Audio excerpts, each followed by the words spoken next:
सौरभ शर्मा, चेतन और शरद को भेजा गया जेल। 17 फरवरी तक तीनों को जेल भेजा गया। बड़ी जानकारी इस वक्त के आपको दे रहे हैं। भोपाल कैश कांड में लगातार कार्रवाई जारी है। देखिए, जो तीनों मुख्य आरोपी है सौरभ शर्मा, चेतन और शरद को जेल भेज दिया गया है। 17 फरवरी तक तीनों को जेल भेजा गया है। भोपाल कैश कांड के आरोपियों की कोर्ट में पेशी हुई। आरोपी सौरभ शर्मा, चेतन और शरद की पेशी हुई। लोकायुक्त ने तीनों आरोपियों की रिमांड नहीं मांगी। जरूरत पड़ने पर जेल में करेंगे पूछताछ।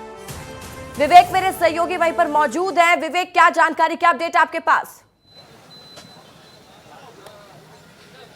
बिल्कुल, सौरभ शर्मा मामले की यदि बात करें तो तीनों जांच एजेंसियां आज कोर्ट पहुंची थी, क्योंकि लोकायुक्त लगातार पूछताछ कर रही थी और आज रिमांड खत्म होने वाली थी। जब कोर्ट में पेश किया गया तो लोकायुक्त ने जो रिमांड है वह नहीं मांगी, जिसके बाद जो सौरभ और चेतन और शरद की यदि बात करें तो 17 फरवरी तक तीनों को जेल भेज दिया गया है, न्यायिक हिरासत में भेज दिया गया है। और अब जाँच एजेंसियाँ जो है ईडी और आयकर की यदि बात करें तो जेल से ही पूछताछ अब जाँच एजेंसियाँ करती हुई दिखाई देगी, क्योंकि जिस प्रकार से जांच एजेंसियों को रिमांड मिली थी, यानी लोकायुक्त को रिमांड मिली थी और लोकायुक्त लगातार पूछताछ भी कर रही थी, मगर पूछताछ की जो रिमांड है वह खत्म हो गई थी और खत्म होने के बाद आज उसको पेश किया गया था। और अब कहीं ना कहीं लोकायुक्त की स्पेशल कोर्ट में जो 17 फरवरी तक सौरभ, चेतन और शरद को जेल भेज दिया गया है, यानी जेल से ही अब जांच एजेंसियां पूछताछ करेगी। क्योंकि ईडी की बात करें और आयकर विभाग की यदि बात करें तो इनकी भी टीम पहुंची थी जांच एजेंसियों की, और कोर्ट में अपना पक्ष रखा गया था